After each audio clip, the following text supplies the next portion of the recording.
رب العالمین قرآن کریم میں ارشاد فرماتا ہے وَإِنَّكَ لَعَلَىٰ خُلُقٍ عَظِيمٍ، ہم نے آپ کو خلق عظیم عطا کیا، یعنی کہ نبی کریم علیہ السلام کو دیکھا جائے تو آپ خلق کے اعتبار میں سب سے اعلیٰ، بلند و بالا، اور اگر آپ کو خلق کے اعتبار کے اندر دیکھا جائے تو بھی نبی کریم علیہ السلام کی ذات بلند و بالا نظر آتی ہے، کہ نبی کریم علیہ السلام نے اخلاق کے بارے میں ارشاد فرمایا بُعِثْتُ لِأُتَمِّمَ مَكَارِمَ الْأَخْلَاقِ، کہ میں محاسن اخلاق کی تکمیل کے لیے بھیجا گیا ہوں۔ اور نبی کریم علیہ السلام کے اخلاق کا کیا کہنا، آپ کے حسن اخلاق کے بارے میں سیدہ عائشہ الصدیقہ رضی اللہ تعالی عنہا آپ ارشاد فرماتی ہیں کہ نبی کریم علیہ السلام نے کبھی بھی اپنی ذات کے لیے کسی سے انتقام نہ لیا، آپ ہمیشہ جب بھی کسی سے انتقام لیتے تو اللہ کے واسطے لیتے، آپ اپنی ذات کے لیے کسی سے انتقام نہ لیتے۔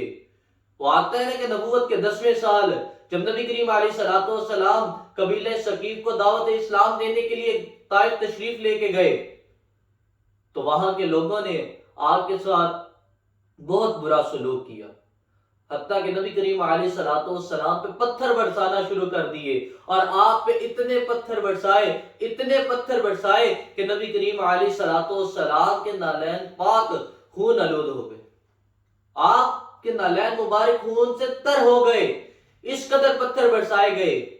پھر بھی جب نبی کریم علیہ السلام وہاں سے واپس تشریف لا رہے ہیں اور پہاڑوں کے فرشتے آ جاتے ہیں، یا رسول اللہ صلی اللہ علیہ وسلم آپ حکم ارشاد فرمائے ہم ان کو پہاڑوں کے اندر مسل کے رکھ دیں، پر میرے اور آپ کے کریم آقا اتنے کریم ہے کہ اپنے تو اپنے، آپ نے بیگانوں پہ بھی رحمت و شفقت کے دریا بہا دیے ہیں۔ آپ ارشاد فرماتے ہیں نہیں، میں اللہ سے امید کرتا ہوں کہ اللہ تبارک و تعالیٰ انہی کی پشتوں میں سے ایسی نسلیں پیدا کرے گا جو وحدہ لا شریک اللہ کا ذکر کیا کریں گے۔ آپ نے ان کے لیے بد دعا نہ فرمائی۔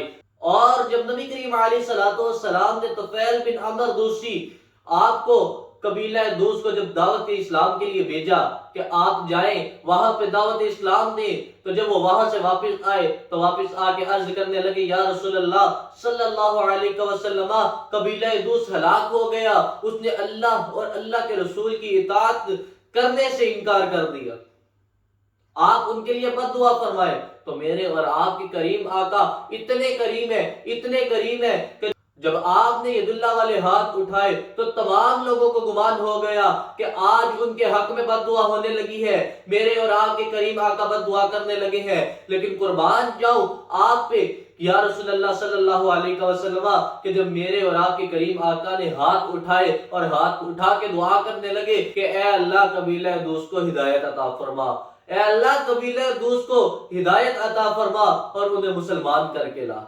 اتنے کریم آقا جب جنگ احد کے اندر نبی کریم علیہ السلام کا دانت مبارک شہید ہو گیا تو آپ نے ان کے لیے بد دعا نہ کی بلکہ یوں دعا کی اے اللہ ان کو معاف فرما دے، یہ میرے بارے میں نہیں جانتے، اے اللہ ان کو معاف کر دے۔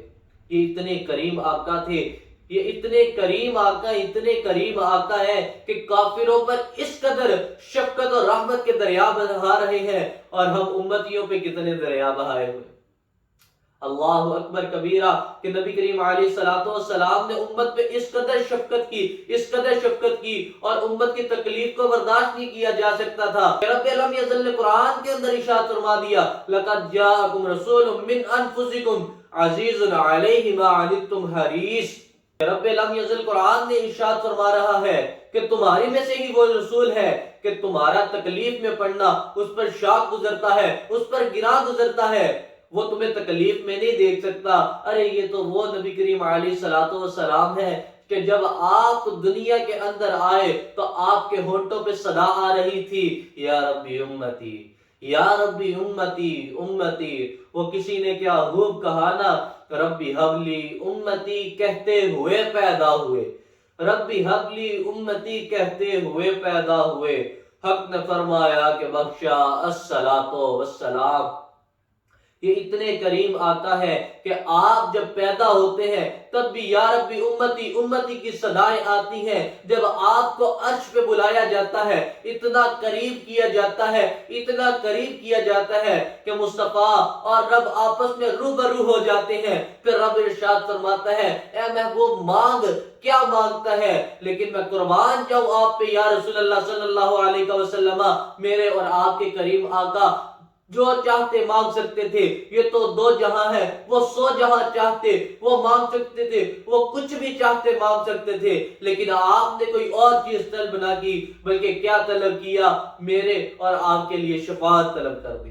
اللہ اکبر کبیرہ. اتنے شفیق اور مہربان میرے اور آپ کے کریم آقا ہیں. میرے اور آپ کے کریم آقا نے خود تو اتنے شفقت اور رحمت کے دریا بہاتے رہے اور پھر امتیوں کو درس بھی دیا کہ آپس میں کس طریقے سے رہنا ہے. وہ عورت جس کی عزت کو پامال کر دیا جاتا تھا، ان کے لیے نبی کریم علیہ الصلوۃ والسلام نے ارشاد فرمایا ان کے بارے میں اللہ سے ڈرو، میں تمہیں ان کے بارے میں وصیت کرتا ہوں، تم میری وصیت کو ان کے حق میں قبول کرو. مفہوم حدیث ہے کہ نبی کریم علیہ الصلوۃ والسلام نے ارشاد فرمایا عورت کو ٹیڑھی پسلی سے پیدا کیا گیا ہے، تم اسے سیدھا کرنے کی کوشش مت کرو، تم اسے سیدھا کرنے کی کوشش کے اندر اسے توڑ دو گے، لہٰذا تم ان کے حق میں میری وصیت کو قبول کرو. اتنے شفیق اور مہربان آقا. اور آپ تو یتیموں کو سینے سے لگانے آئے تھے. آپ یتیموں کے بارے میں ارشاد فرماتے ہیں کہ جس نے اللہ کی رضا کے لیے کسی یتیم کے سر پہ ہاتھ پھیرا، اللہ تبارک و تعالیٰ اس کے جتنے بال ہیں اتنے بالوں کے برابر تمہیں اجر عطا فرمائے گا.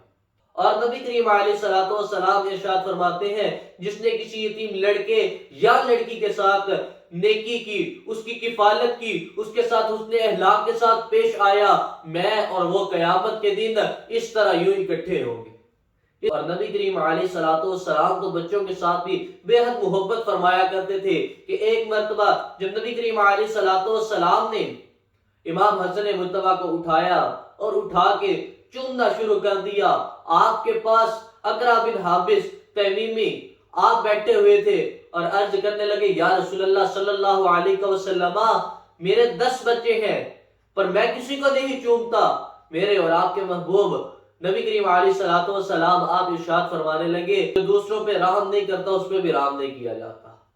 اور آپ کا اخلاق تو ایسا اخلاق تھا کہ آپ یوں نہ چاہتے کہ بچے آگے سلام کریں، بلکہ نبی کریم علیہ الصلوۃ والسلام جب بھی بچوں کے پاس سے گزرتے تو آپ انہیں سلام کیا کرتے تھے. اور آپ نے تو غلاموں پہ بھی بڑی شفقت کی ہے، اور غلاموں کے بارے میں نبی کریم علیہ الصلوۃ والسلام نے ارشاد فرمایا کہ غلاموں کو آزاد کرنا موجب نجات ہے.